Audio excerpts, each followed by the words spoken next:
bed sheets. I can't believe I'm even going to say this. Every color, every style, every size, only $29.88.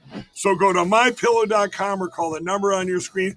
Use your promo code to save 20% on our Rev 7 12 packs or try our introductory 3-pack absolutely free.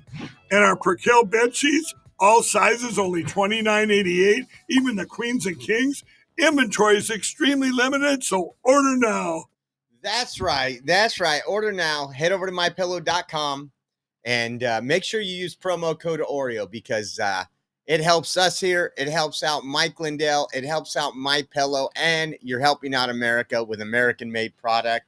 I got to enjoy the intro music. You guys didn't. I'm going to blame that one on somebody else who's in the chat. That was Sancia's fault. That was Sancia's fault. But we're good to go now. We're good to go. I clicked the button, and it's stupid. It's one of the problems with Rumble Studio that I have to turn on sound every time I do it live. Like, let the studio control it. My soundboard's right here, and that makes no difference. But we are back. We are back. That's my rant for today. Welcome back. Show 2 on Thursday, September 25th. It is 3:02 here in the left coast. So I hope you're all having a good afternoon, evening. I guess it depends on where you're coming in from, right? Hey, we got people that listen from around the world, so it could be morning where you're at. So welcome aboard. Welcome aboard. We got a lot of stuff to talk about today. We got some updates. There was a press conference at lunch where they gave some updates on the leftist who went with an assault rifle yesterday. We'll talk about that. President Trump, and he said one of the funniest things he said in a long time. I got to give it up, man. I like some days it's just like he is just the GOAT. He signed some executive orders and some memorandums. We're going to get into that, show you some of what he said there. We're also going to get in Savannah Hernandez with Frontlines. Went over to Paris, and she's documenting the migrant crisis there. That's what they call it. I'll call it the invasion. And I'll tell you what, if I win the lottery, there's no way I'm even going to go chance it to go to Paris. It's worse than like LA. I'm not even lying. And so we're going to play a couple videos she dropped. And just want to say hi to everybody. Let me come over here. If you could share this out, hit that like button, that thumbs up, all the good stuff. Deb V's in the house. Trina's in the house. Nola's in the house. Sugar Bear, Becky Boo, Old Uncle Bill, KLM 79. Let's see. Darla. Let's see. Who else is in here? Sancia, the one that caused the whole problem with the sound. Patriot Roy D. Let's see. Let me go down. Texas Bigfoot, OUB. Let's see. I don't know what the whole deal is. I got to pay attention more to chat. I've been seeing eclairs since I was down in front of Turning Point. I don't know what's up. Hasty J. Thank you all for being in here. Hasty J says, good evening from Texas. Good evening. Hunter's in the house. So we're going to get into it, guys. We got some stuff to cover. Like I said, some what's going on around the world. Mom X Swift is in the house. Thank you. Thank you. Thank you. I'll have to get some eclairs tonight. That's what I'm going to have to do. I'm going to have to get some eclairs. So today, the Justice Department Civil Rights Division announced the filing of federal lawsuit against 6 states: California, Michigan, Minnesota, New York, New Hampshire, and Pennsylvania, for failure to produce their statewide voter registration list upon request. It says clear voter rolls are the foundation of free and fair elections, said Attorney General Pam Bondi. Every state has the responsibility to ensure that voter registration records are accurate, accessible, and secure. States that don't fulfill that obligation will see this Department of Justice in court. I'm cool with that. We've talked about voter registration rolls for quite a long time. We know we had a dog vote, I think 2 times in Southern California. I'm telling you, I got 3 dogs. That will increase my household votes from 3 to 6, really 4, or 4 to 7. And Harmeet Dillon posted this, retweeted it, and said California gave a list of all the states. The Justice Department Civil Rights Division has got its eyes on you. American citizens deserve clean voter rolls and confidence in our election. And certain states need to stop hiding the ball. Well, I'm all about that. I am definitely all about that. So we'll follow up on that as usual, guys. We'll follow up on that as usual and see what happens. Another thing that happened, Trump, this is how it was listed on Axios. Trump's war on DEI. New York City, Chicago, Fairfax schools lose $67 million. It's got to take something to wake these people up. They want to keep putting men and girls' locker rooms and their restrooms and their sports, violating a federal law, which is Title IX. And it says, the article stated here, Trump officials cut $67 million from school districts over their diversity policies, including transgender inclusive ones. Now, if Democrats want to cry about this, you've known about this for a long time. Probably the first month in office, probably the first day or the first couple days in office. I don't remember if he signed it the first day. I think he did, now that I think about it. It actually went to the Supreme Court. The Supreme Court ruled that Joe Biden's definition of Title IX didn't work because they tried to change Title IX to gender instead of born sex. So anybody that identifies as female can just be in a female sport. Man. But $67 million might change some attitudes, right? Might see some heads roll. And then we're going to get into this right here. We talked about it earlier. Trump says Democrats want to shut down the government. We passed a clean CR out of the House. They want to fund illegal alien health care. They want open borders. They want money for transgender surgeries. They want all the stuff that caused Democrats to lose the election. And now they're trying to blame Trump for this. It's great. It's great. We're going to get into it. We're going to talk about it a little bit.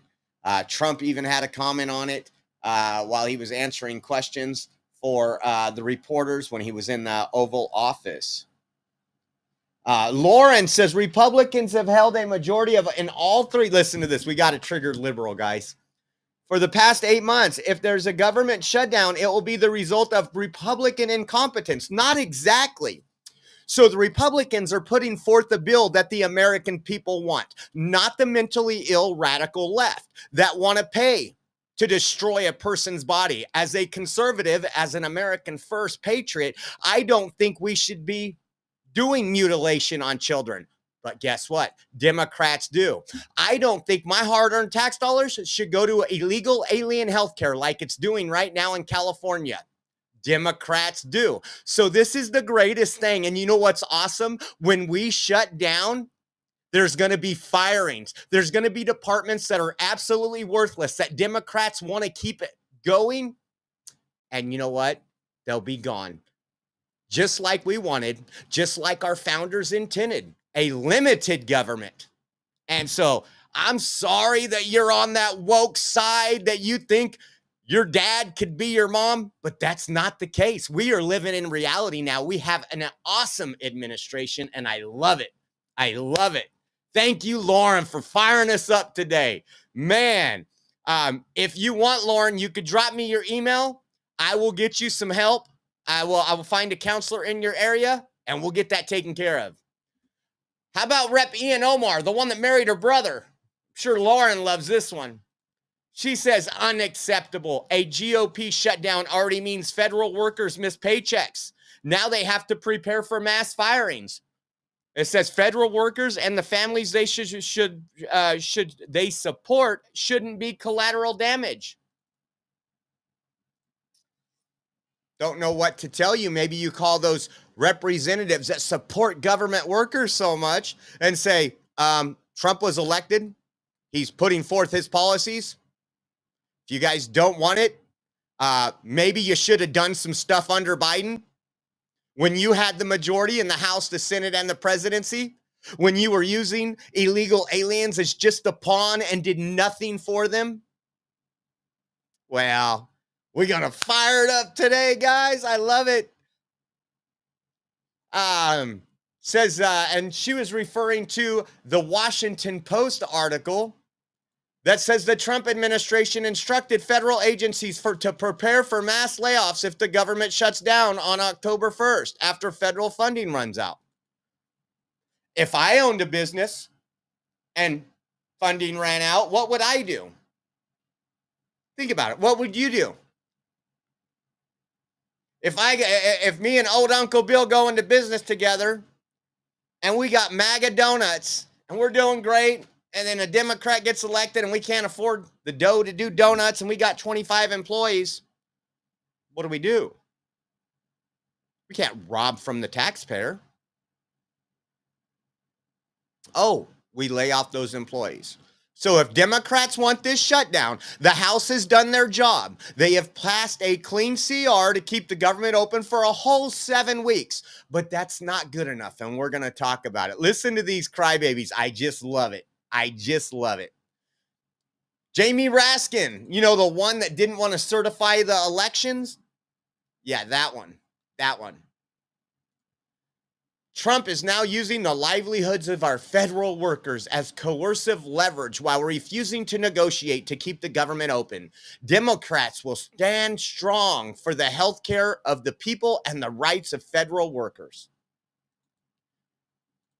If you need a translator, we want to continue giving illegal aliens taxpayer-funded health care.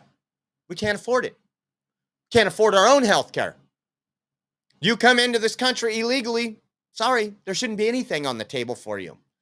I mean, we are offering you $1,000 to go back home and a free flight.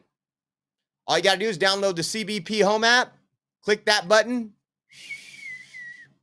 home. That's simple. That's simple. Poor Jamie Raskin. Poor Jamie Raskin. Oh, Senator Tammy Baldwin sharing the same thing. All the Democrats got their talking points. The exact same thing.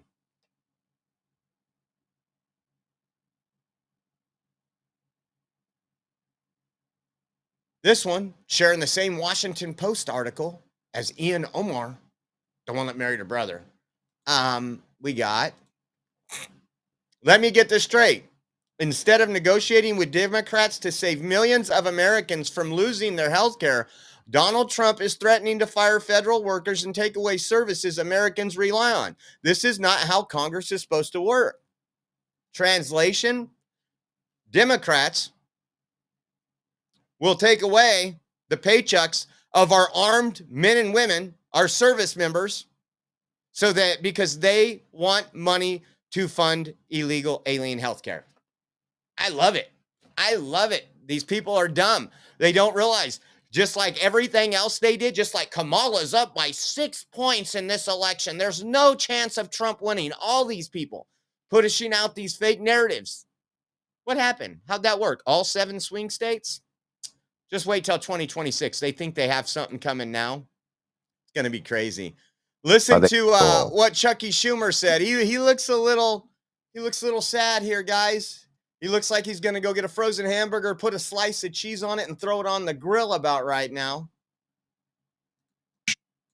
Should be sitting down with us. He said he would. Jeffries and I requested that we sit down together. They called us up and said Thursday, 3 o'clock. And then yesterday he canceled it. And he said, yes, he said our proposals were ridiculous and radical. Well, they're not radical at all. They are radical. You want to fund transgender surgeries? You want to mutilate children? You want to take away taxpayer dollars for people that crossed into the country illegally? That's radical. We are done with the radical times. Democrats still haven't figured this out yet. They had an opportunity to just go to the center a little bit and say, you know what? All 7 swing states, guys, we're doing something wrong here. We're doing something wrong here. Maybe we need to find out what the problem is. And many Democrats right after the election came out and went against the Democrat Party, saying, I see what's going on here. We need to stop being so radical. We need to stop being so influenced by the leftist radical groups that are in the streets like Code Pink and everybody else.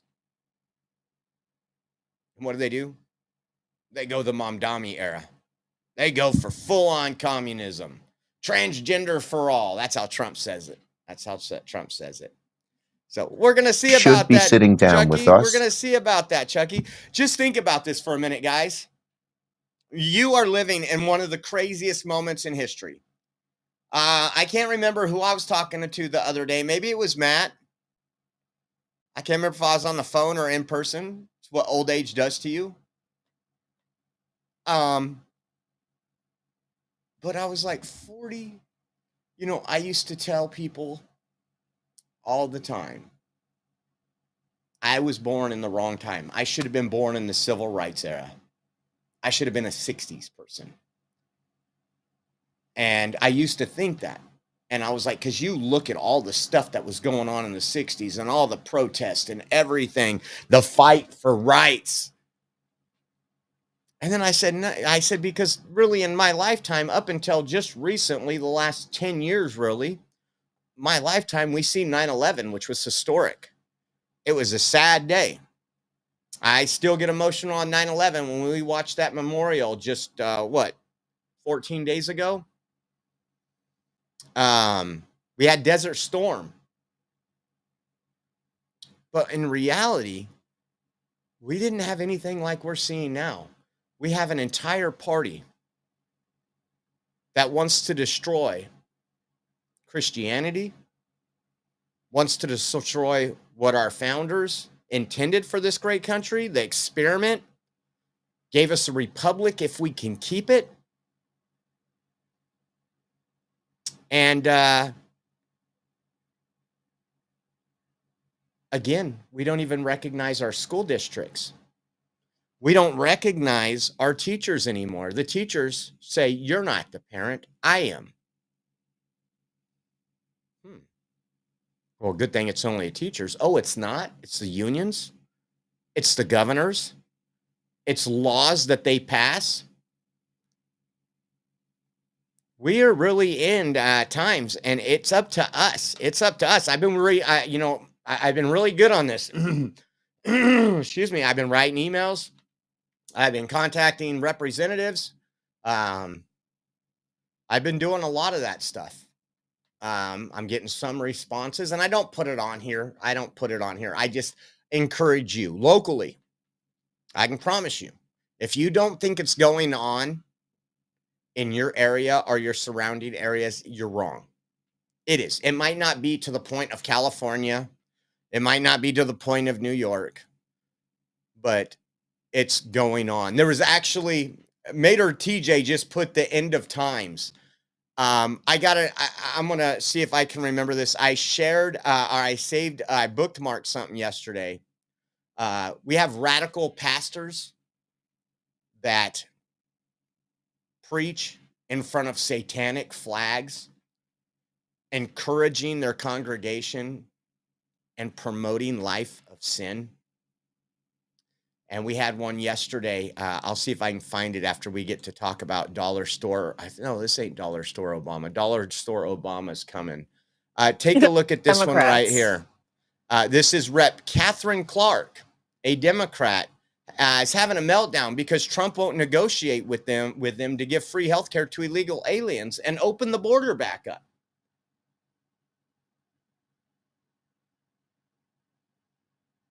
Wishnick, yes, I talked about that on the last show, SB 771. We talked about that where it forces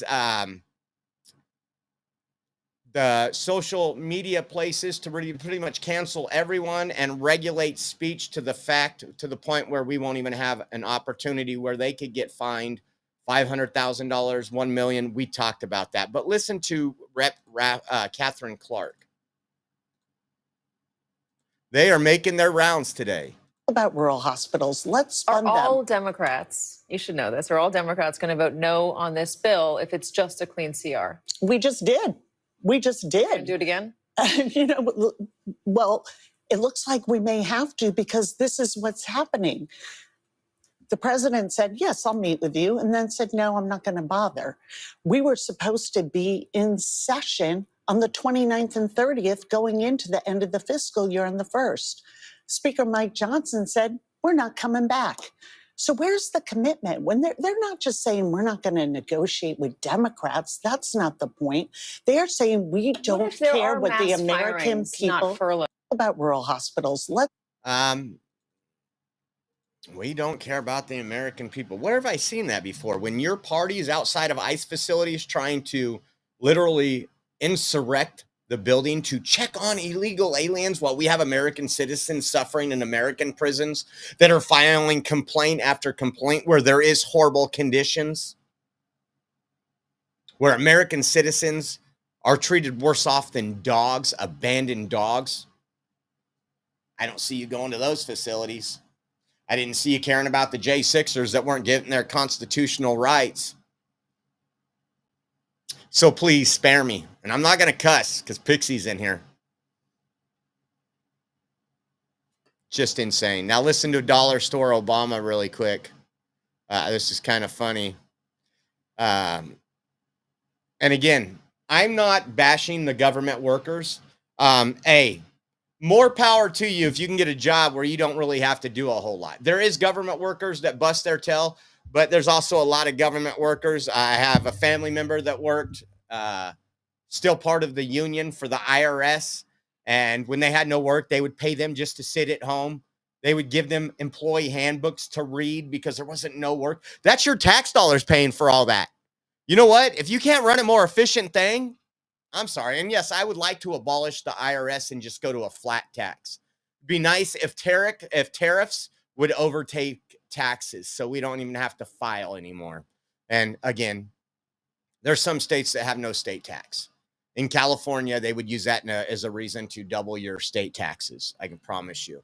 Listen to this, and then I'll see if I can find have been engaging in mass firings that we deem Donald Trump and the administration have been engaging in mass firings that we deem illegal throughout the year. We will continue to push back against any effort to undermine federal civil service protections that exist in the United States of America.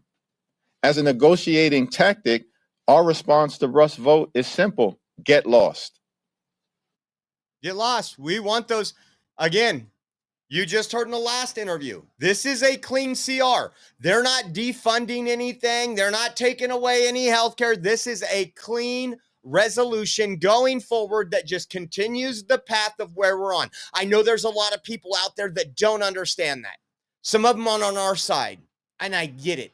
So all this does is keep the government open for what is it, 7 weeks with the same funding we've had for the prior couple months. And Democrats, that's enough for the Democrats to say, we're going to shut down the government. And Trump's promise was to eliminate the Department of Education, to eliminate all these government agencies that are either redundant or are not about America first. I know Democrats, they are so generous with your money, not so much of their own. I was thinking about that today when I was working out. I listened to some of the press conference about an update on the shooter, and I was just sitting here like, I was walking out to the car, and I was thinking to myself, we called this last week. They're gonna try to say this is Trump's shutdown, the GOP shutdown. We already know who the cowards are in the GOP.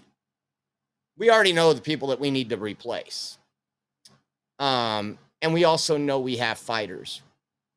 I'm not going to agree with any politician 100% of the time. I don't agree with Trump 100% of the time. I don't agree with his nominations. But guess what? I don't have anybody in my life that I agree with 100% of the time. Me and Rachel don't agree on everything. We discuss how we're going to raise Caden. We're going to discuss different things we're going to do. Sometimes we have to come to an agreement that I just don't, I'm not on board with. But we come to that agreement. And it's just disgusting that Democrats I think this is a great opportunity for Trump to do exactly. And what happens? Delay and obstruct. That's what the Democrats have done since January 20th. That's been their tactic. They had funding. They get their left-wing lawyers, the groups that are now going to be investigated. This is going to be epic. We're going to talk about that in a minute. But I was talking earlier about the craziness. Let me see if I can find this. I can't remember where I was at last. Oh, I was waiting for Caden to take pictures for his sports last night. And I just all of a sudden seen something pop up. And I was like, you got to be kidding me. There it is. Far left pastor are now preaching that Christ will never return because the rapture is all a hoax. I'm not, this person has 64,000 followers on X or on into heaven. TikTok. I don't know where else he is. He's not a servant of the Lord. He's not a prophet. Obviously, listen to this. There is no rapture. Not today, not tomorrow, not ever. Make plans for next weekend. Enjoy life. Don't even give it a second thought. Why? Because it's fake. It's always been fake. It isn't in Scripture, not really. 1 Thessalonians 4:17 isn't about the elect getting sucked up in the end times into heaven. It's echoing Matthew 24:30, which is symbolic of the reunion with Christ. Darby and the dispensationalists created a story to scare people into conversion, and then people grabbed onto it for escapism. Instead of taking responsibility for real life, they created a trap door and an escape hatch. The insidious thing is that the theology is always about Christian elitism. I'm going to get raptured and you aren't. That's the implication. Whenever I hear this, I say, just stop it. People say lots of things about the Bible, especially the rapture, that aren't really there. And it's funny, I look at his name right here. It's Pastor Rob Christ, and his at is at Real Bible Rob. I can promise you, I'm going to pull it up really quick because I kind of cheated and looked at this TikTok. We're going to have some fun. I don't know who this lady is. I don't want her on my For You page. Oh, not now. I hate pop-ups. Real Bible Rob. Let's see if he's promotes a lot of sin and is just a detestable person. Oh, he is on Instagram. He's on YouTube. Let's see. I want to go to his page.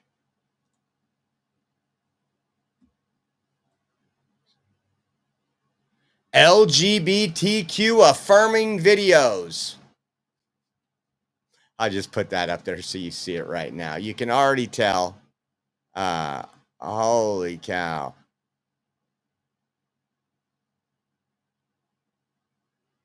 Yeah, I don't know if this guy has a church. Maybe he's like the churchless reverend, but holy cow, these people. And it's crazy because, and this is the thing, social media can have a lot of good and a lot of bad. Kids are all over TikTok. The youth is all over TikTok. At a young age, I think after 25, you're kind of, I wouldn't say you're set in your ways, but you should have at least a little common sense to fact check things, understand this here and there, and it's scary. Democrats have had power for 12 of the last 16 years. Yeah, we had 8 years of Obama, 4 years of Trump, and then we got some crazy thing released where we all had to be locked down, and then 4 years. Trump's not even a year in. And we told you, Again, we told you a lot of influencers, or whatever you want to call them, podcasters, didn't tell you we will go through some rough times. There's going to be, whenever you run a business, and I knew this because I've been hired before as part of a staff to downsize a company to make it more efficient. What was the actual title? I don't even remember what it was made for. But where we had to go in and we had to say, listen, we had a lot of fat.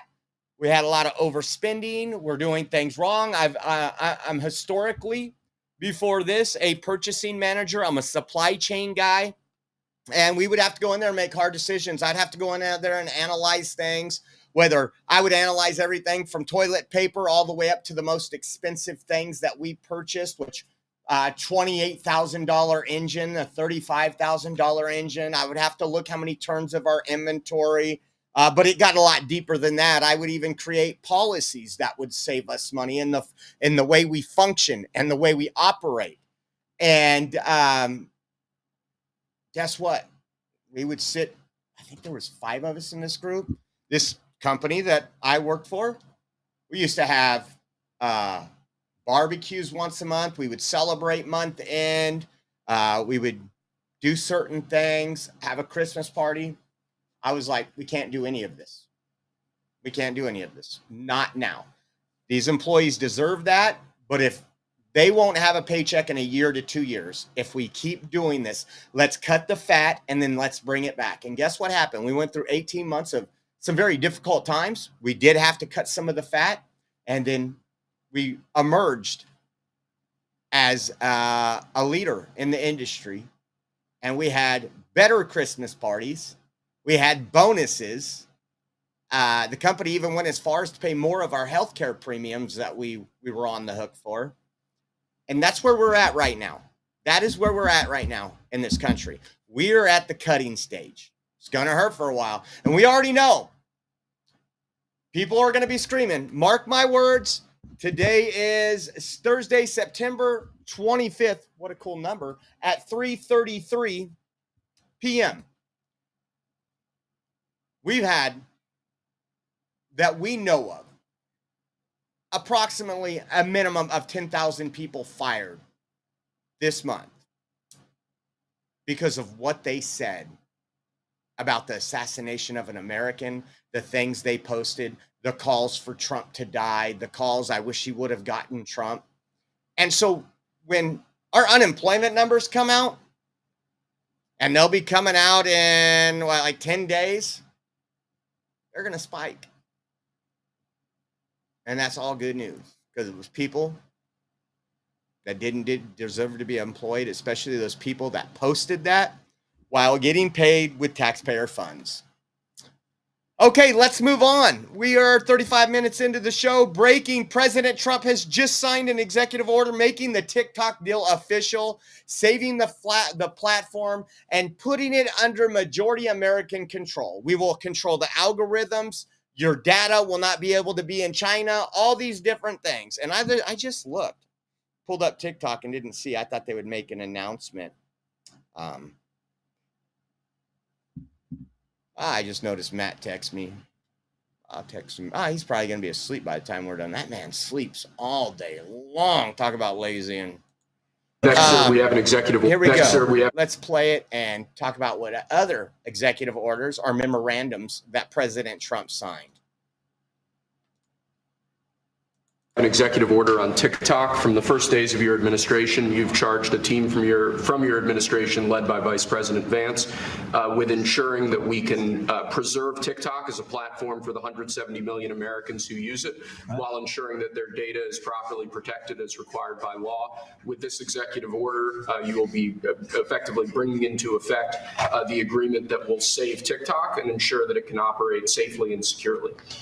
So this is interesting because I had a very good talk with President Xi. A lot of respect for him. Hopefully he has a lot of respect for me too.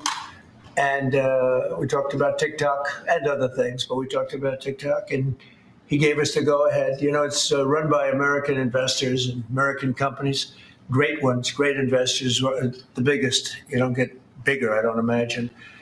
And maybe I'll have JD. JD was very much involved and in charge of it. And maybe I'll have you say a few words about the deal. He would report back, and the points of the deal, I think, are great for our country. So, JD, do you want to give it a little talk, please? Yes, sir. Yeah. So thank you, sir, for your leadership and for your help. We really couldn't have done this without the president actually ushering this deal over the finish line. There was some resistance on the Chinese side, but the fundamental thing that we wanted to accomplish is that we wanted to keep TikTok operating, but we also wanted to make sure that we protected Americans' data privacy as required by law, both because it's the right thing to do, but also because it's a legal requirement of the law that was passed last year by Congress. So we think that we were able to do that. Of course, we're going to keep on working at it. But this deal really does mean that Americans can use TikTok, but actually use it with more confidence than they had in the past, because their data is going to be secure and it's not going to be used as a propaganda weapon against our fellow citizens. We're very excited about it. We appreciate the cooperation of everybody involved, and it's a big day. And I think I can say that especially the young people, they really wanted this to happen. They did not want to have TikTok close. And I got a little used to TikTok. I used it myself during the campaign, and it was very successful because you know how I did with the young voter. And Charlie helped me a lot too. And he said to me, you should go on TikTok. And it actually had, because we got record votes with the young voter, as you know, for the election. So I was a little bit prejudiced in that way toward TikTok. So that was it. I see some of you that might be signing up for TikTok now. I would ask a favor of you. Email me and tell me you're going to sign up. I will send you a link, and that actually benefits me. I will send you a link. If you haven't had TikTok before, email me at oreoexpress@yahoo.com. Say, hey, Josh, this is so-and-so from Rumble or YouTube. Now that we have a majority stake, you don't have to put all that, but now that we have a majority stake in TikTok, I'm interested in signing up. I'll send you a link, and then the first thing you do is follow me, Josh Fulfer, on TikTok. We do some fun videos on there sometimes, and we do live streams. We trigger folks on there. It's going to be interesting. I wanted to say two things. First of all, Cora Patriot says it's Stormtrooper's birthday. Happy birthday, Stormtrooper. I hope you're doing well. God bless you, sir. And then old Uncle Bill said, see, old Uncle Bill don't have TikTok, so I'm going to send him, I have his email, so I'm going to send him a link so he could sign up, and it helps me out. But today, the 25th, is Trucker G's birthday also. Happy birthday, Trucker G. I'm going to have to give you a call, man. I haven't talked to you in forever. But old Uncle Bill also said something interesting. Maybe TikTok can fight California on where they're, let's see, hold on. It went away.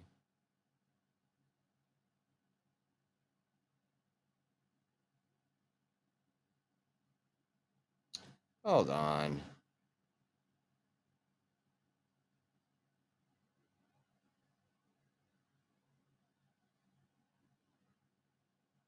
Anyways, I hate when it does this. Let's see. Maybe TikTok can fight the California speech laws. You know what? That's a good point, because we know X will fight them. X has fought numerous lawsuits and spent lots of money to keep our free speech online. Imagine teaming up TikTok and X. They are competitors, but they aren't, in a sense.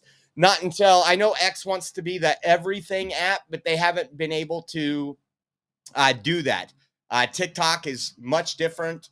I'll be honest. I monetize on both TikTok and X. It's easier for me to gain followers on TikTok. It's easier for me to get views on TikTok, which is kind of weird, than it is X. Hopefully X changes something so that I'm a mid-size account is what I would. I'm not a large account on X, but we got 30-something thousand followers, which is decent. We have a reach.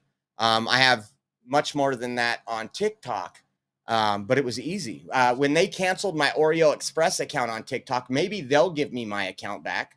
It was because of mass reporting. There was a call online and all these leftist groups to have me canceled. And I had 2 accounts. So I still have my Josh Fulfer account. So if you haven't followed us, please do over there. And again, if you plan on signing up for TikTok now that it's majority owned by the United States, we control the algorithms, we control the data. Again, send me an email. I'd love to see you on there, and I will follow you back on there too. See, what else did Trump talk about? He just signed an executive order mandating the death penalty for murderers in D.C. He wants to make D.C. the model for the rest of the country, and I think some states will follow Trump on this. He says you'll listen to it, but he says Washington will serve as the beacon. Take a listen to this. It's kind of a long one, but listen to it.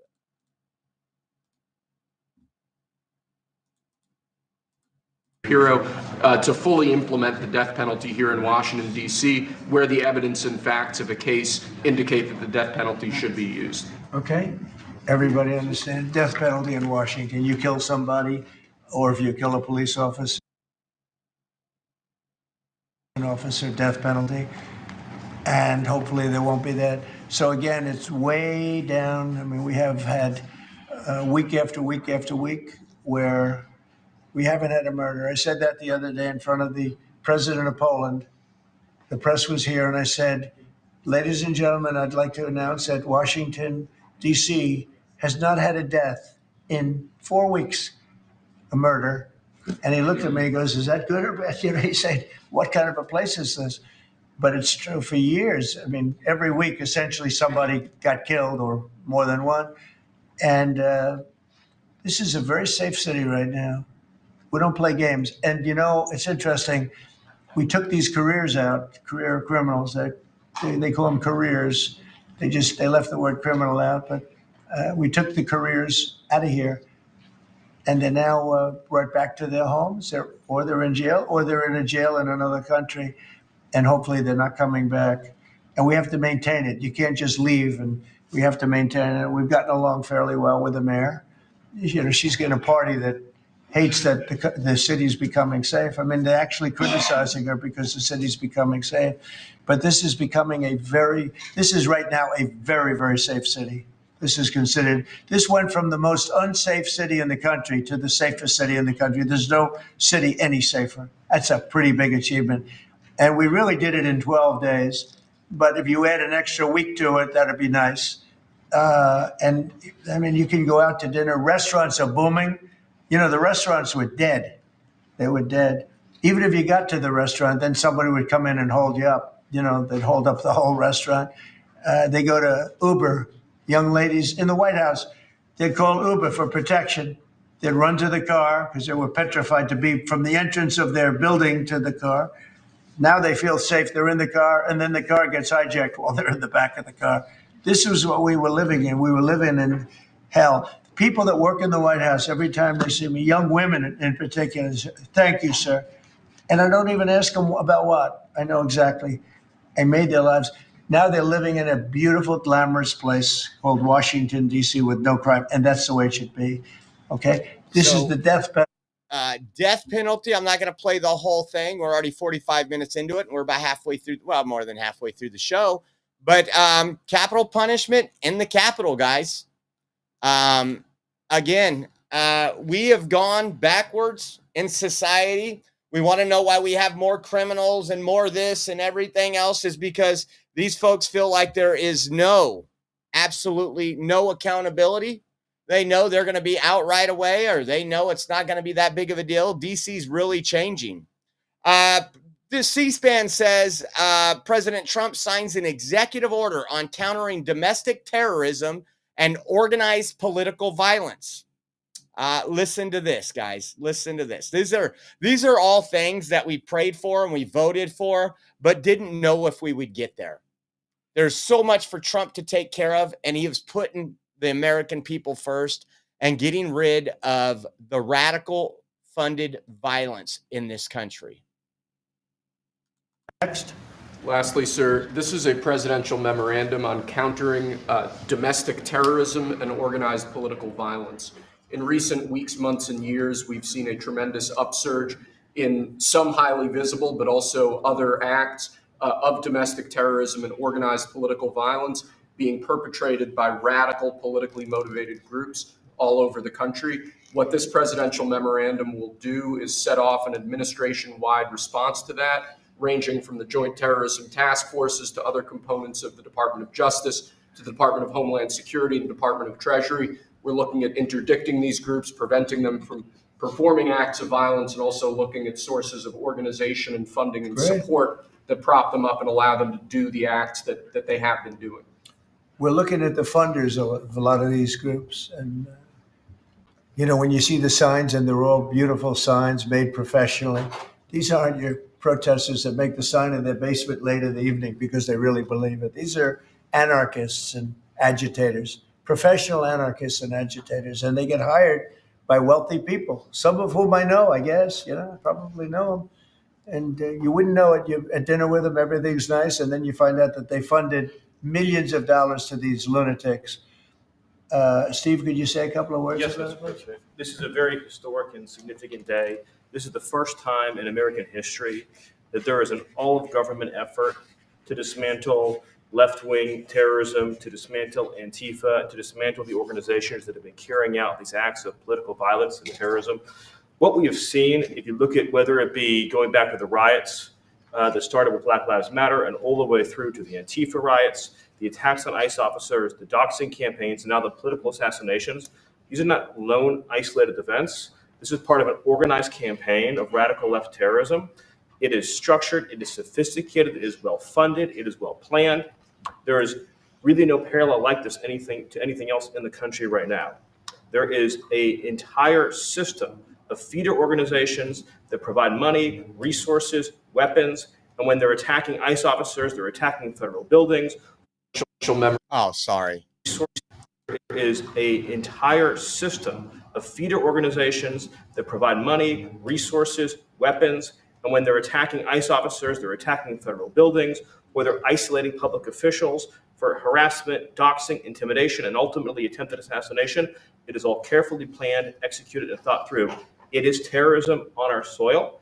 Because of this executive order, Cash and Pam are going to have the tools they need, working with Scott, to take these organizations apart piece by piece. And the central hub of that effort is going to be the Joint Terrorism Task Force, or JTTF, which sits inside the Federal Bureau of Investigation. But for those at home who are worried about terrorism in this country, they need to understand, because of President Trump's strength, because of his vision, because of his leadership, we are now going to use the entire force of the federal government to uproot these organizations root and branch. And again, that's only possible because of President Trump and his leadership.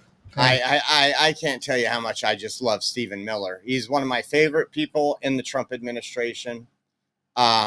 I think this is huge because this is going after George Soros. This is going after the people that fund the riots, that funds the destruction, that gives them supplies to do it. It's a war on America. This was a question that was asked by a reporter. Says Trump discusses potential names of who might be investigated for funding left-wing agitators. Take a listen. Yeah, just so we go can, ahead. Why don't you defend? Let's see you defend them, Jeff. No, I'm not defending anyone. I just want so that we can just explain this in our stories. Could you name a couple? You don't explain it right, though, Jeff. Go ahead. Let's go. Maybe let's give you another chance. Go ahead. Antifa, Soros. What names are we talking about? Well, Soros is a name certainly that I keep hearing. I don't know, but Soros is a name that I hear. I hear a lot of different names. I hear names of some pretty rich people that are radical left people. Maybe I hear about a guy named Reid Hoffman. Somebody's a pretty rich guy, I guess, and I hear about him. I don't know. Maybe could be him. Could be a lot of people. We hear the same names, but they're bad, and we're going to find out. And if they are funding these things, they're going to have some problems because they're agitators and they're anarchists. These are anarchists, really bad. Okay, yeah, please. Yeah, just so we go ahead. Why don't you It's going to defend? be Let's see you defend them, It's going Jeff. to be interesting there. There was also this right here. We covered earlier. All this is in line with Trump signing that. It was kind of interesting earlier today. We talked about this on the first show. This was the New York Times. And it says, Justice Department official pushes prosecutors to investigate George Soros Foundation. The directive suggests department leaders are following orders from the president, a major break from decades of past practice meant to insulate the agency from political interference. They are the news. I'm telling you, You're going to see a lot of fake news articles. You're going to hear a lot of negative stuff about Trump and this operation. We've been calling for it for years. We've been out there. We've seen they're organized. You know, you want to protest, it's one thing, but when this again is paid for by somebody, they are inciting violence. The riots, the BLM riots of 2020, the Summer of Love, all funded, not organic. You didn't see those people out in the daytime with handmade signs. No, you've seen them funded by people like George Soros. Check this out. If you guys are ready, this will make your day.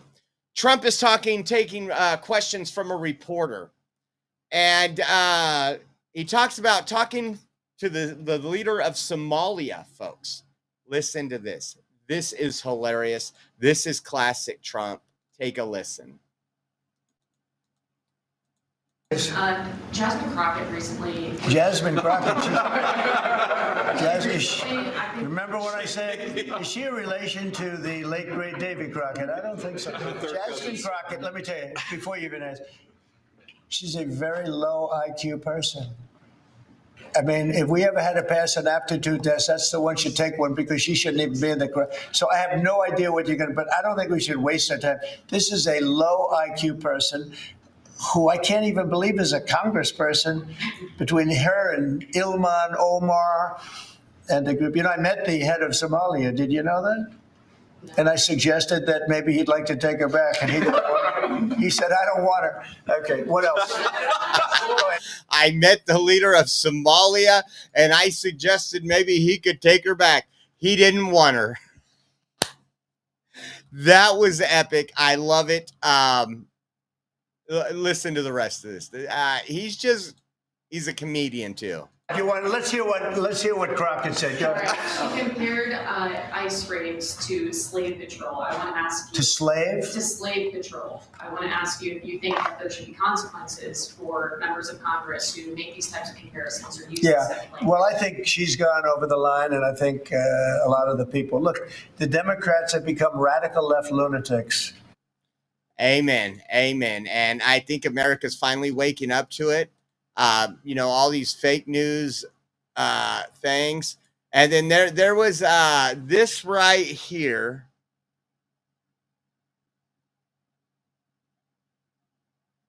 Is this an old one? Yeah, I'm going to ignore that one. I didn't check the date. Listen to what he says to the CNN reporter. He's just great. You know, we need a president who bullies the fake news sometimes. Take a listen to this. Can I ask you, we're a few days away. By the way, here we go with this guy. Go ahead, let's go. Let's hear the question. We're a few days away from the end of the fiscal year and a potential shutdown. Right. Is there going to be a government shutdown? Could be, yeah, because the Democrats are crazed. They don't know what they're doing. They want to have the border opened up so that criminals can pour in. You know, we're doing unbelievable borders closed and people are coming into our country legally. They continue to want to have men and women sports. They continue to want to have transgender for everyone. They want to raise everybody's taxes at a number that's not sustainable. It's the only time in the world I've ever seen a party that wants to raise taxes. You know, I grew up in a family where I'd watch politics, and I always liked it from the time I was very young, but I'd always see politicians say, we will lower your taxes. These guys, they campaign on raising your taxes, but they want to raise taxes very substantially. One thing, can I ask you, the reason why we'll have a shutdown is that reason, right? Right there, the Democrats' radical policies. This has been known for a while. If you remember one of the campaign ads that really hit home, that all of a sudden fake news, when it first came out, fake news was like, oh, I can't believe he's doing this. This is so wrong of Trump. And it said, Trump is for you. Kamala Harris is for they, them. And even Gavin Newsom had to admit when he was on that podcast with the late, great Charlie Kirk that, yeah, that was a home run. That was a home run. Just insane, guys. Just insane. He also does it again. He kind of knocked down this reporter a little bit. Again, these reporters go in there and they try to put their narrative out and Trump slaps them down. Doesn't matter. Their fake news reporting will still go on today and they'll be over. Trump is shutting down the government so he can fire federal employees. Democrats don't want the government shut down. We have, 53 people in the Senate? We need 60 votes to pass. So if we get 51, 52, 53, and all Democrats are a no, that's Democrats that shut down the government. Take a listen. In women's sports, they continue on and have trans. Can I ask you, we're a This few is days a away. longer By version the way, of here we go earlier. with this guy. Go ahead, let's go. Let's hear the We're a few question. days away from They want to raise everybody's taxes at a number that's not sustainable. It's the only time in the world I've ever seen a party that wants to raise taxes. You know, I grew up in a family where, House and Senate, there's you. But well, when you say control, so we need 60 votes for Exactly. this, and we have 53 Right. Republicans, so And the we one need thing- 7 Democrats. And those 7 Democrats and others are asking for an extension of a tax credit on people who get the Affordable Care Act and some other government-backed health care. So are you willing to negotiate Well, on what that they're issue? really asking for is they want to pay for illegal aliens that have come into our country by the millions and get onto the rolls, and they want to pay. And our people don't want to do that. Our people are taxed enough. You know, we just approved the largest tax decrease ever in the history of our country, including the extension of the previous Trump tax cuts. The tax cuts that we just approved, they want to use those tax cuts to give the money to illegal aliens, people that came into our country illegally and that are leaving the country. So why not You know, there's been a negotiate? self-deportation because of what we've been doing that's been incredible. Okay, yeah, please. Yep. If you take away the incentives, many of these people, and we've seen it, we've had over 2 million people gone in 8 months. Some of those self-deporting, some of them saying, hey, this ain't working, going back to their home country. Hey, I ain't getting, the NGOs aren't getting money. I'm not getting my free food, my free housing. I might as well go back home. Now check this out. This is Savannah Hernandez. Why won't this stop? Hold on. It says, Paris, this is from Frontlines, powered by Turning Point USA. Paris has one of the worst migrant crises I have ever seen. Entire streets are void of French culture. Like, you go to Paris, you want to see the French culture. When you come to America, you want to see American culture. Bottom line, take a look at this. Come to this location. This is Savannah Hernandez in front of the Eiffel Tower in Paris, France, because I've been covering the illegal immigration crisis in the United States over the last 4 years, but I wanted to come to Europe to check out how the crisis is going over here. Now, a lot of people will take you in front of the Eiffel Tower to highlight the immigration crisis, but we actually have been through various parts of Paris, and to be quite honest with you guys, this crisis is a lot worse than I even expected it to be. Now, I was looking at some of the numbers, and you have about 400,000 to 500,000 both legal and illegal migrants coming into France every single year. And as you are walking around various suburbs of Paris, you very much see that. Now, first impressions of Paris. There is graffiti on every single beautiful building as you are driving from both North Paris into the heart of the city. On top of that, the city isn't the cleanest, I'll be quite honest with you guys. It's pretty stinky, lots of trash. You are very much seeing the results of the migrant crisis on every single street corner. I mean, everywhere we've gone, every single street, you are seeing African migrants. There are also various parts of Paris in which the French people and the French culture is absolutely nowhere to be seen. We are talking entire neighborhoods, entire cultural enclaves in which you are not seeing the French or their culture represented at all. And again, I wanted to come here because we are seeing the exact same thing mirrored in the United States of America. And similar to the United States, the media is absolutely covering up what is going on over here. The government is watering down a lot of those numbers. Now, I've been talking to a lot of local journalists, and similar to the US, they state that, of course, the media is completely watering down what is going on over here, going so far as to change the name of migrants when crimes are committed, so that way there isn't any bad sentiment in the public view towards migrants. You also have, of course, a large uptick uptick in stabbings, in sexual assaults related to migrants, and the French women and the French men who try to bring light to this are told that they are racist, that they are fascist for trying to highlight these issues. So again, wanted to come on the street and not only show you the front of the Eiffel Tower, because a lot of people always come to this location. What else is going on throughout Paris? What else is going on throughout France? Because this issue is way more pervasive than anything that I was expecting to see. And it was, to be quite honest with you, pretty shocking. So we're going to be reporting Frontlines TPUSA on the ground in Europe, highlighting the illegal and legal immigration crisis and showing you the impacts to the culture, to the people, and what is really going on here, what's being hidden from the world, and how French culture is being impacted. That is crazy. I think I got another video right here. We've had it pretty bad here. We've had it pretty bad here in the United States. We've taken you to plenty of cities that look like that. We've shown you what the crisis of Joe Biden's open border did. Let me see if this one's different a little bit. Gives you maybe more of a view, but this is also Samantha Hernandez with TPUSA Frontlines. Take a look at this.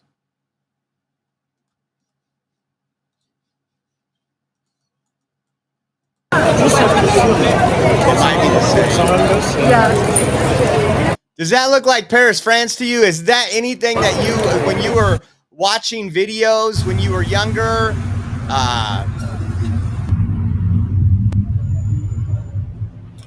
Look at this.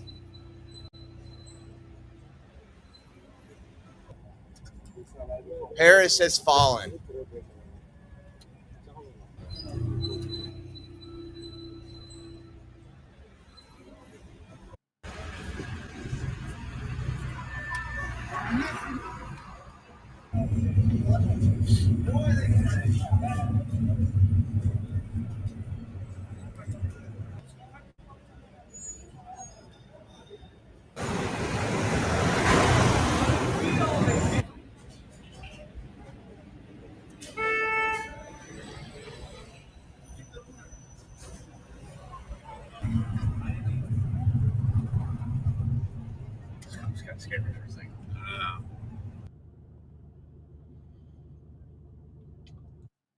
Man, these people are purposely being imported into the world to destroy Western civilization, Western culture. It's just crazy.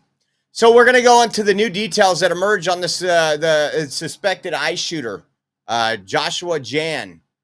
Take a listen to this. That statement appears to be correct. FBI agents executed a search residence yesterday, and there found a collection of notes. First, I want to point out that one of these notes or papers, the sniper explicitly states, yes, it was just me. That statement appears to be correct at this point in the investigation. Notably, these loose notes included a game plan of the attack and target areas at the facility. He called the ICE employees people showing up to collect a dirty paycheck. He wrote that he intended to maximize lethality against ICE personnel and to maximize property damage at the facility. He hoped to minimize any collateral damage or injury to the detainees and any other innocent people. It seems that he did not intend to kill the detainees or harm them. It's clear from these notes that he was targeting ICE agents and ICE personnel. The tragic irony for his evil plot here is that it was a detainee who was killed and two other detainees that were injured when he fired into the Sally Port.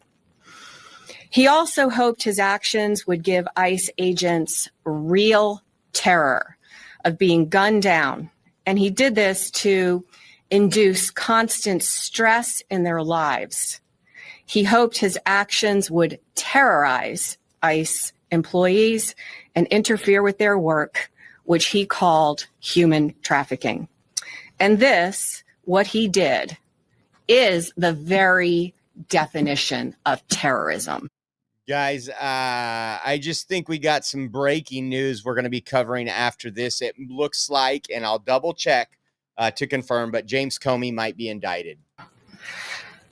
Again, his notes reveal, yes, it was just me and my brain. And he said, good luck with the digital footprint. And of course, we take this to mean that he deleted evidence from his devices. His words were definitively anti-ICE. That said, we did not find evidence of membership in any specific group or entity, nor did he mention any specific government agency other than ICE. Among his papers, though, was a handwritten note in which, in crude words, he expressed his hatred for the federal government. Finally, I want to address the heroism of our federal agents yesterday.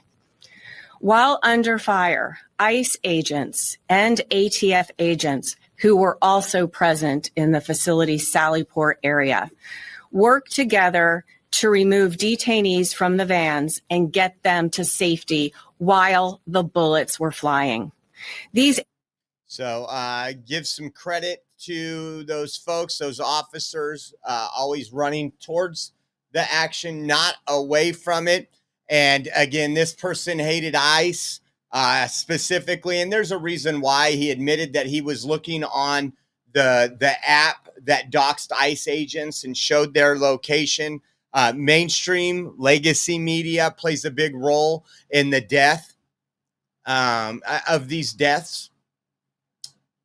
Jasmine Crockett and the rest of the Democrat Party that's calling them Nazis, Gestapos, all these things. Just listen to this right here. Those ICE officers just showed the world. Charles, I am the ICE Executive Associate Director for Enforcement and Removal Operations. The attack on ICE's Dallas field office yesterday was tragic. And while our hearts are prayers are with the family of the detainees who were shot, the evidence is clear that this was intended as an assault on ICE personnel who come to work every day to do their job. Violent rhetoric has led to over 1,000% increase in assaults on ICE officers, and it has to stop.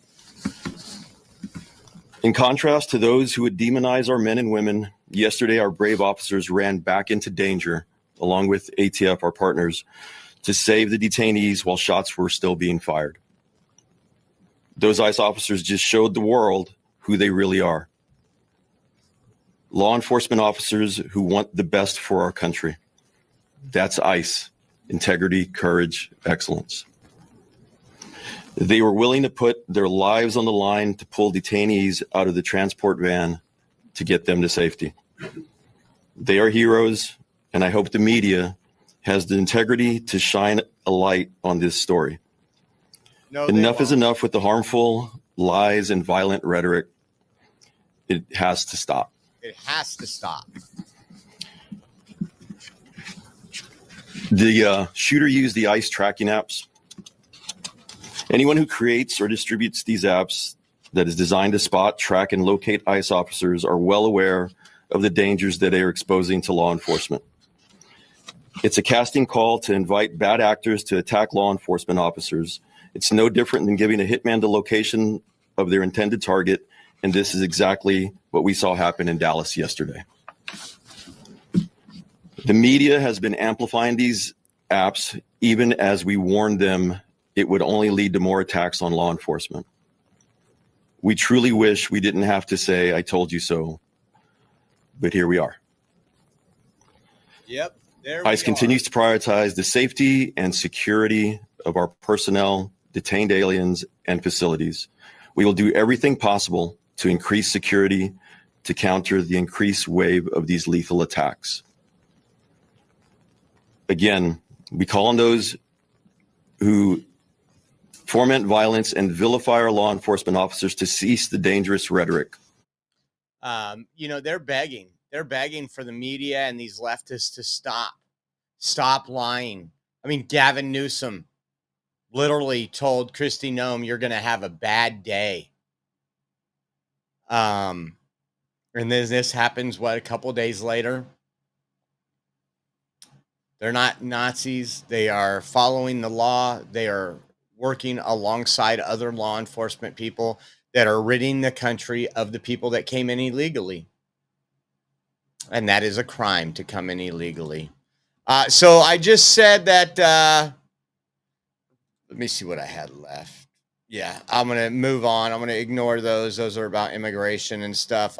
James Comey indicted, guys. James Comey, let me pull all this up really quick. It's going to take a second. We're going to give you what's going on, what he was indicted for, and the response from the same legacy media that calls our law enforcement Nazis. Let's see. Let me pull this up right here.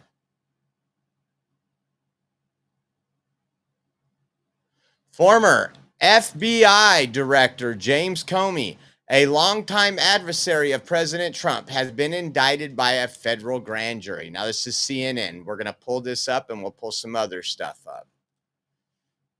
It says, former FBI Director James Comey has been indicted by a federal grand jury, an extraordinary escalation in President Trump's effort to prosecute, listen to this, to prosecute his political enemies. Comey, again, how is that news? First off, if you have an opinion, put it under an opinion piece. You didn't think it was prosecution when they were raiding Melania's panty drawer because the former president had documents that he was legally allowed to have. This when they were going to school board meetings, you said nothing when parents were being targeted by the FBI. This is ridiculous. It says, Comey, a longtime adversary of the president, is now the first senior government official to face federal charges in one of Trump's largest grievances, the 2016 investigation into whether his presidential campaign colluded with Russia. Now, see, they're not telling you that they're going back to Russia. Comey, he has been charged with giving false statements and obstruction of a congressional proceeding, the Justice Department said in a statement. Attorney General Pam Bondi said in a post on X, no one is above the law. We heard that for 4 years when they tried to put this man in prison. It says today's indictment reflects the Department of Justice commitment to holding those who abuse positions of power accountable for misleading the American people. We will follow the facts in the case. You know what? We might be seeing Letitia James next. I voted for this. I voted for this accountability. I told you if we get through the Trump presidency and nobody has gone to court, nobody's been prosecuted for spying on his campaign, for lying under the oath of Congress. Look at, who was it? Steve Bannon, and who's the other guy that went to jail, went to prison because Democrats put them in prison, not for breaking any laws. See what else we got here. It's going to be epic. Let me pull up Pam Bondi's tweet right now. And again, this was breaking news, so I don't have everything pulled up. I'm sure you guys understand that.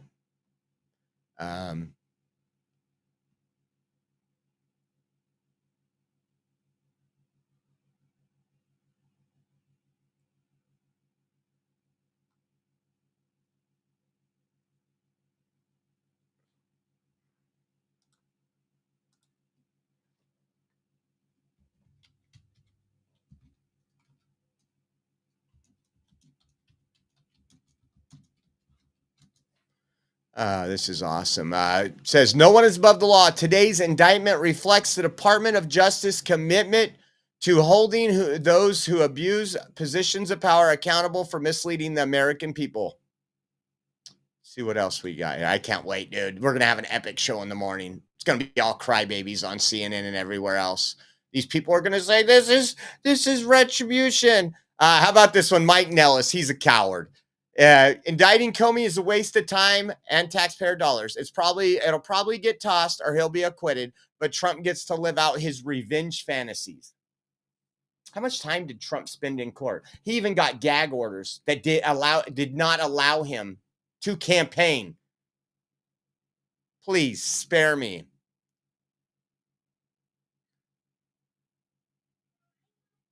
See what else we see.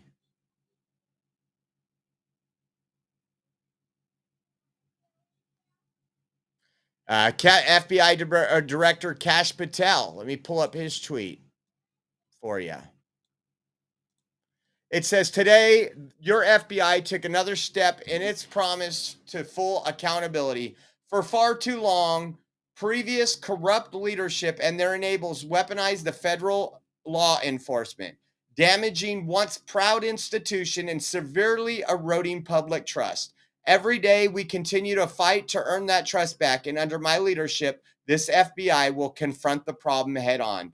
Nowhere was this politicization of law enforcement more blatant than during the Russiagate hoax, a disgraceful chapter in history we continue to investigate and expose. Everyone, especially those in position of power, will be held accountable, no matter their perch. No one is above the law. I just love this. I just love this. Let's see. ABC News, former FBI Director James Comey has been indicted just days after President Trump issued a public demand for the DOJ to act now to prosecute him. We told you that statute of limitation was up in 5 days, so we knew it was coming.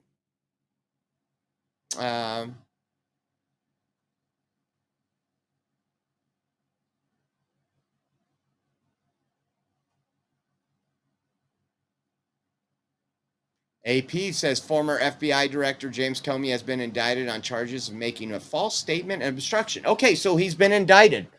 Isn't that what we're supposed to do? They call this weaponization. It's proved that he lied under oath. We played it yesterday. It's true that they spied on Trump's campaign. It's true that the fake dossier that was funded by Hillary Clinton, they knew it was bogus and they went along with it. They've been attacking conservatives, Christians, and especially President Trump for a long time. And now, maybe we will get some justice. Maybe not. Hell, if we don't get justice, I still want to drag him through the mud in the meantime. How about this one? Welcome back. Breaking right now. Tonight, a major update to a story we brought to you earlier in the hour. A grand jury has just handed down an indictment for former FBI Director James Comey. The Justice Department accuses Comey of lying to Congress while under oath back in 2020. Let's bring in David Spunt with all the breaking details. David, what can you tell us? Well, Jillian, we are waiting to get the actual details of the indictment. We're just told that an indictment has been handed up against the former FBI Director James Comey. So I don't want to speculate on the actual charges yet until I see the paper in hand. That's the only responsible thing to do. But we know that James Comey, the former FBI Director, has been indicted. We're waiting to see if there's any sort of comment from the Justice Department.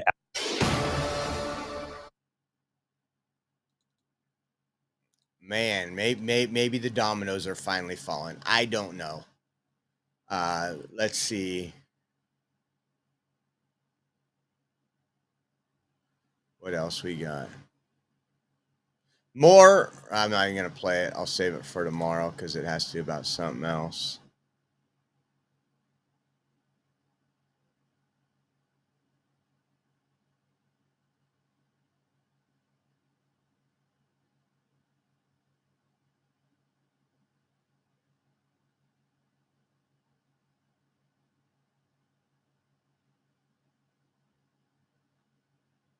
Let's see.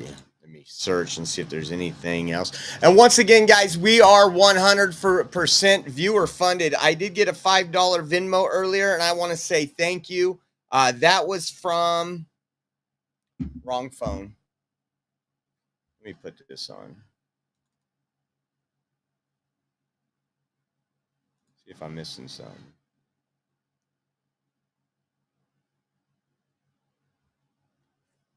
I can hear Caden out there. We're going to do some dinner and go to another sport tonight.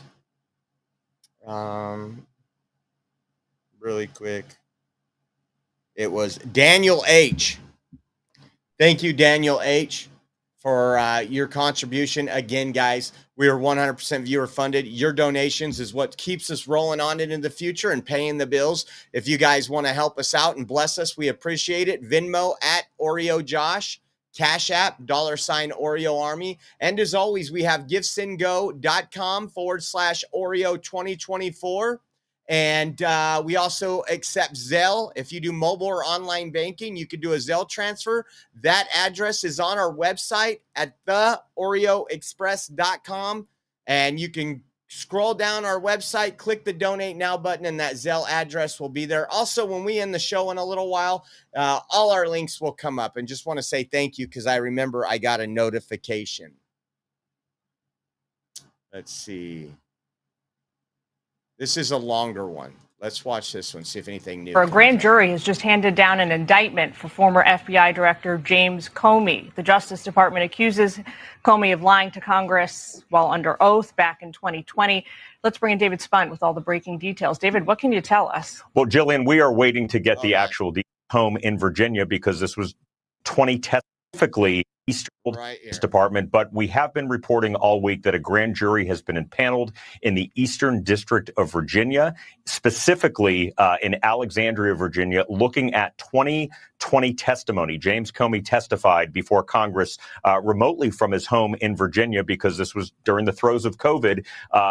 Before the Senate Judiciary Committee. And apparently there were parts of that testimony where federal prosecutors believe that he lied. We also know today that U.S. Attorney Lindsay Halligan, the newly installed U.S. Attorney, who's been on the job since Monday, imagine what a first week that is, Jillian, took this before the grand jury in Alexandria, Virginia, and successfully returned an indictment. So I'm going to wait until we have more on the indictment. We're looking at the paper. We'll come back. We'll bring it back to you. But we can confirm that an indictment has been handed up against former FBI Director James Comey. No comment immediately from his attorney at this time.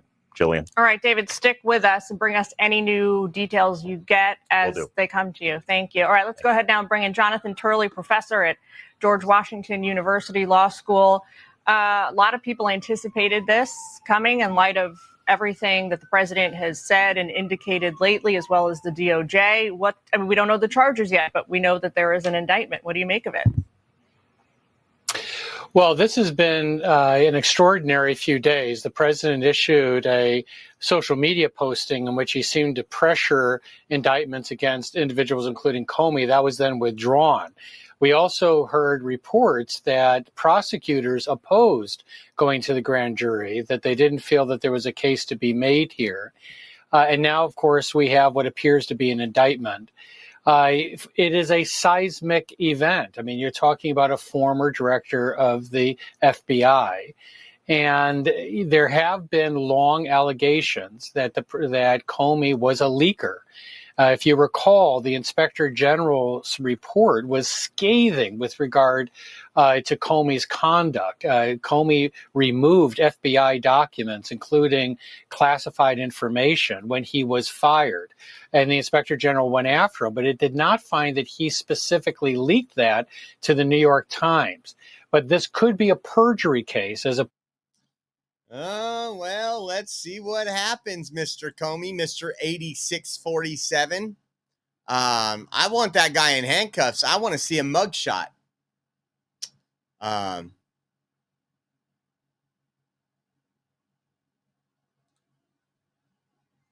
See what else we got here. You know that I can't wait. I'm going to be watching videos all night of CNN and MSNBC. And you know what this will help us do? I'm going to call it right now. Again, I'm going to put time and date, September 25th at 4:25. There will be people inside the Justice Department that are not American loyalists, that are not constitutional loyalists, that'll be part of the swamp, that'll rage against this, and they themselves will be in that unemployment line. Wait and see.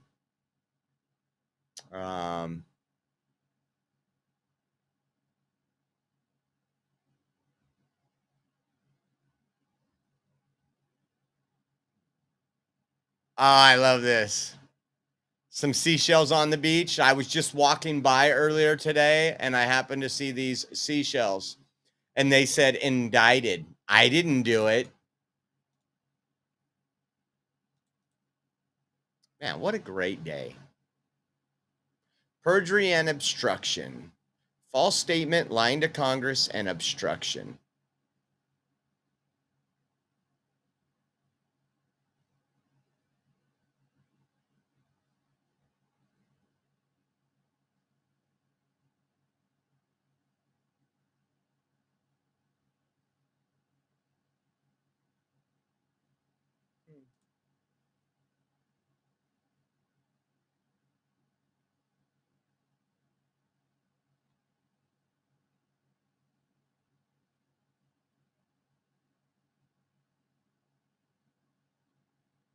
That a false statement concerned today in the open.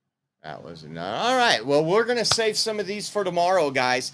Once again, I want to say thank you to the Oreo Army, all you folks that have liked this, shared this out. Don't forget, if you are not on TikTok and you're thinking about joining, please email me at oreoexpress@yahoo.com. I will definitely email you back. I will get on the platform. It helps me out. And then you can now follow us on TikTok. We might be doing a live tonight because of Comey. I don't know. But as well as that, if you guys want to help us out, you know the links. Venmo at Oreo Josh, Cash App $Oreo Army, GiveSendGo.com/Oreo 2024. The Venmo and the GiveSendGo are right there. And if you do mobile or online banking, our Zelle address is going to come up on the screen right now.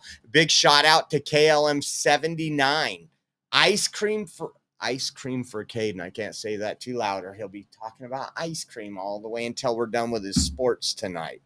So he will love his ice cream tonight. Thank you so much, KLM79.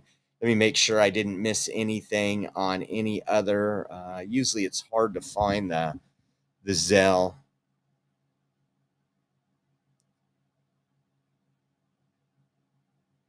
Ooh, no on 50 signs. I'm going to have to get some no on 50 signs. I wish I had. I need to make some myself. I wish I had the money to make some no on 50 signs. That's the one where they're taking away my power. I would just go stand and hand them out. I know the GOP wants $20 a sign.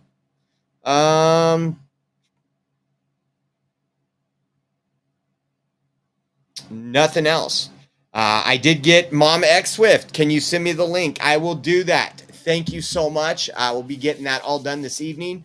You guys have an awesome and wonderful evening. God bless you all. And again, the links will pop up at the end. Thank you so much.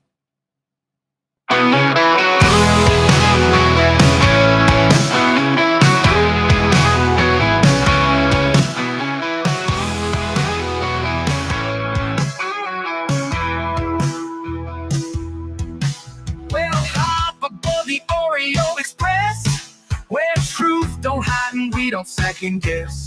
Unapologetic, we're bold and we're loud, shining light on the left shady crowd. Hold on, I missed something. Somebody said, oh, Uncle Bill sent some too. Let me see where it was. Hold on. I want to give a shout out while we're live. Let's see, where'd it go?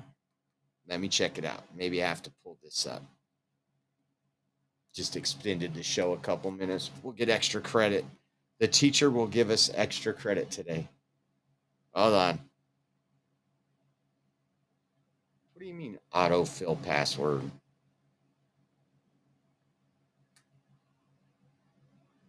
This is weird. Not letting me sign in with B. It's weird. I wonder why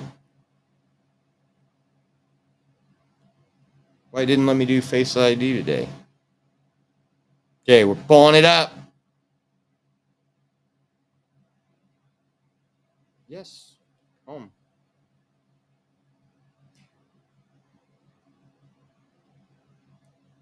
And yeah, Daniel H. as well from a Zelle and old Uncle Bill. Thank you guys. God bless you all. We will see you tomorrow. I didn't want to miss my shout outs, guys. Thank you and have a good day.